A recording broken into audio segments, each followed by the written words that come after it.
হয়, আমি আজি এপ'লো হস্পিটেলৰ ফালৰ পৰা অতি দুখমনেৰে জনাব বিচাৰিছোঁ যে স্বনামধন্য অভিনেতা শ্ৰীযুক্ত জয়ন্ত দাস ডাঙৰীয়া আৰু আমাৰ মাজত নাই।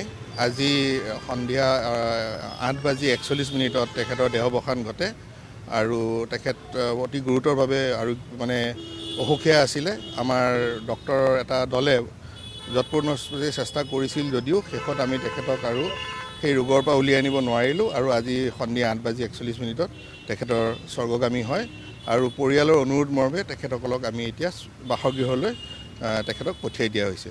ধন্যবাদ। নাই চাওক, তেখেত যোৱা শনিবাৰে যেতিয়া এডমিট হৈছিলে তেতিয়াই তেখেত অতি গুৰুতৰভাৱেই অসুখীয়া আছিলে আৰু আমি যিখিনি সময় আমি হস্পিটেল পালোঁ তেখেতক আমি ষ্টেবিলাইজ কৰিবই চেষ্টা কৰিলোঁ।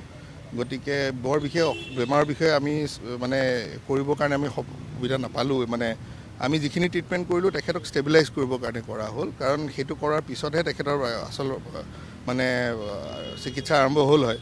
কিন্তু যিহেতু তেখেতক আৰু তেখেত আমাৰ মাজত নাথাকিল, গতিকে আমি ইমানখিনিয়ে ক'ব পাৰোঁ আৰু বেমাৰটোৰ বিষয়ে।